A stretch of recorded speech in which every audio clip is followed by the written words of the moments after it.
Bonjour mes frères, sœurs et frères en Christ. Et voici encore devant vous, nous les missionnaires en Jésus, pour vous exhorter sur le message du jour que l'Éternel nous a confié à partager avec vous, les bien-aimés. Aujourd'hui, Dieu nous a réveillé encore quelque chose sur un sujet, avoir la crainte de Dieu. As-tu la crainte de Dieu, mon frère, ma sœur? Aujourd'hui, nous voyons partout dans le monde, tout le monde parle que de miracles. Viens voir le miracle. Viens voir le miracle. C'est vrai, il y a le miracle de la part de Dieu, notre Créateur, car c'est lui qui appartient à ce monde. Cette puissance et l'onction appartient qu'à lui et est accordée à ses enfants qui ont la crainte, qui ont peur, qui ont le respect de notre Père et de notre Christ, Jésus-Christ de Nazareth. Aujourd'hui, nous avons comme question, vraiment, qu'est-ce que signifie avoir la crainte de Dieu, les bien-aimés? Et on va développer avec vous, tout ensemble. Pour toute chose, étant qu'un enfant de Dieu, serviteur de Dieu, une servante de Dieu, nous devons tous d'abord donner le respect à notre Père, à notre Jésus-Christ qui est notre grand frère. Mais vraiment, nous avons la crainte de Dieu. C'est ça qui est le départ et le commencement d'un enfant de Dieu sur le chemin de l'éternel. C'est le chemin qui va nous ramener dans la vie éternelle. Et la réponse d'aujourd'hui, mes bien-aimés, c'est qu'on va partager avec vous ensemble. Pour nos croyants, avoir peur de Dieu signifie avoir peur du jugement de Dieu et de la mort définitive, qui est une séparation éternelle avec Dieu. Si nous regardons nous tous dans Luc 12, le verset 5, où on pouvait encore aller plus loin en regardant sur Hébreux 10 et verset 31. Pour les croyants, la crainte de Dieu est quelque chose de différent. Mes bien-aimés, la peur du croyant est une forme définie et respect de Dieu. On peut développer ça sur Hébreux 12, 28 à 29. Nous décrit très bien cela. C'est pourquoi, recevant un royaume inébranlable, montrons notre reconnaissance en rendant à Dieu un culte qui lui soit agréable. J'ai bien souligné, mes bien-aimés. Rendons à notre Dieu un culte qui lui soit agréable. Et avec piété et avec crainte, car notre Dieu est aussi un feu dévorant. Car notre Dieu, mes bien-aimés, est aussi un feu dévorant. Ce respect et cette crainte infinie correspondent exactement à ce qu'est l'expression avoir peur de Dieu. Signifie pour le chrétien, c'est un facteur motivant pour se donner entièrement au Créateur de notre univers. Bien-aimé, je dis bien au Créateur de notre univers. Le Proverbe 1, 7 déclare: la crainte de l'Éternel est le commencement de la science. Les insensés méprisent la sagesse et l'instruction nous devons comprendre qu'il y a un Dieu et développer un peur à son égard. Sans cela, bien-aimés, nous ne pouvons acquérir une vraie sagesse. La vraie sagesse, bien-aimés, ça vient d'où? Ça vient seulement de la compréhension de la personnalité de Dieu et la sainteté, justice et droiture. Deutéronome 10 et 12 et Deutéronome 10, 20 à 21 nous affirment maintenant dans toutes ses voies d'aimer et de servir l'Éternel ton Dieu de tout ton cœur et de tout ton âme.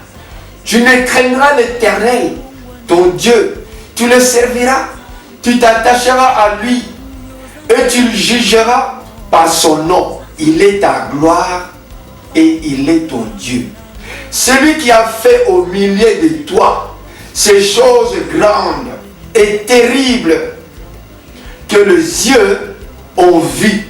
Notre chemin se construit, un chemin qui nous conduit à le servir et à l'aimer. La peur de Dieu est sur quoi notre chemin? D'aucuns aurait défini la crainte de Dieu qu'éprouvons les croyants à une forme de respect, pendant que le respect est définitivement inclus dans le concept de la crainte de l'Éternel. Il y a bien plus que cela, une crainte biblique. Je vous dis bien, mon bien-aimé, il y a que cela, une crainte biblique de Dieu. Pour le croyant, comprend une compréhension des zéros, combien Dieu est le péché, et des zéros, combien nous devons craindre son jugement sur le péché. Même dans la vie des croyants, dans les Hébreux 12, 5 à 11, nous décrit la discipline de Dieu à l'endroit du croyant pendant que cet acte est fait dans l'amour. Vous avez bien compris, mes bien-aimés, pendant que les actes sont faits dans l'amour. Et si nous allons plus loin dans le Hébreux 12, 16, l'acte est l'une des corrections divines, prévient le chrétien d'accomplir des actions mauvaises. Cette chose doit être éprouvée dans notre relation avec Dieu. Nous devrions avoir peur de sa discipline et par conséquent chercher à vivre nos vies de la manière qui le plaît le plus. Je vous dis bien, dans la manière qui le plaît de plus. Et non dans la manière qui vous plaît de plus. Mais qui lui plaît de plus, mes bien-aimés. Mais aujourd'hui, nous voyons dans la manière qui nous plaît de plus. Regarde, il y a une différence. Et lui, c'est qui? Et nous, c'est qui? Nous, c'est moi qui me plaît.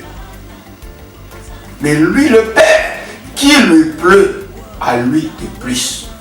Les croyants n'ont pas à être terrifiés par Dieu.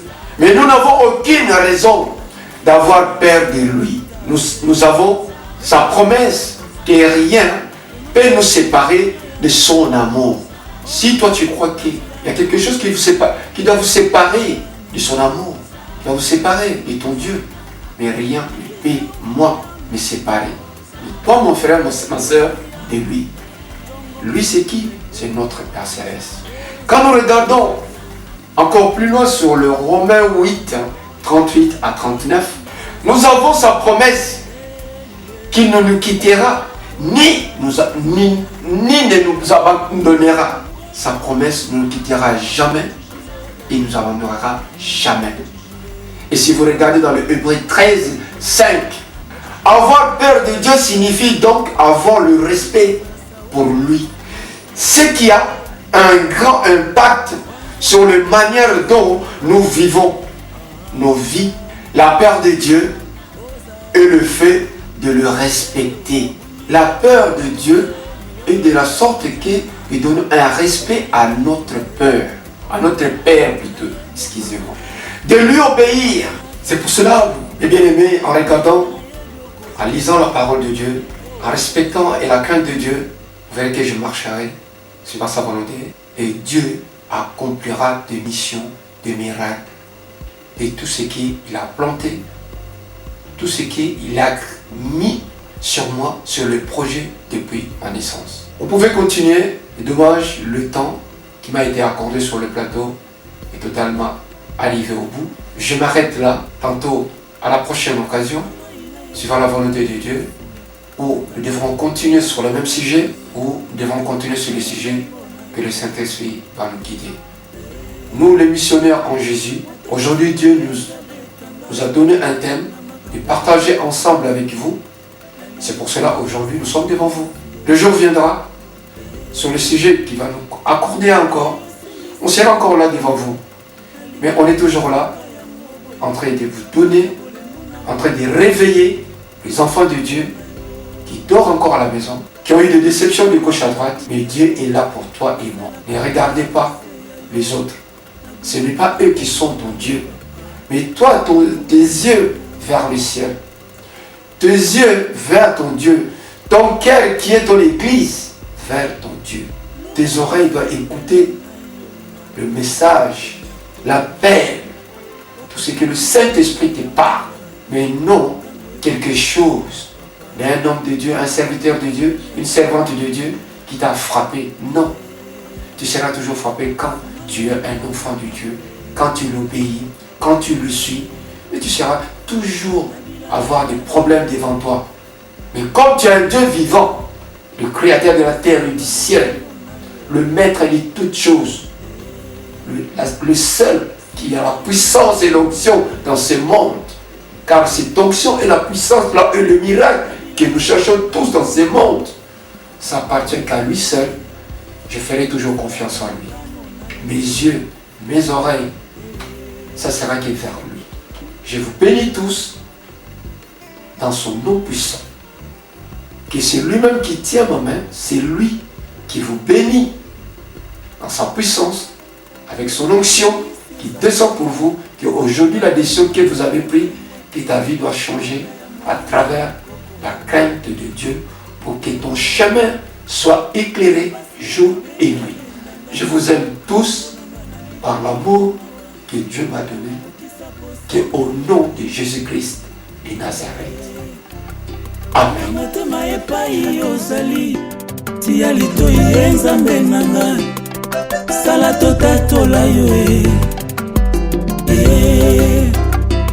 Ekomami atana sena mai oyo ya yo bako katisaka yango nakanga misena yo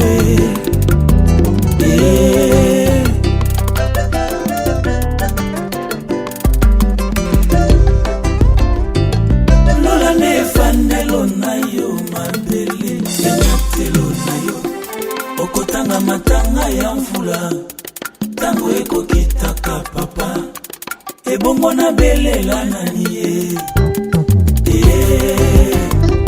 sunga ngai mwana na yo yawe na bilangela na yo kaka yo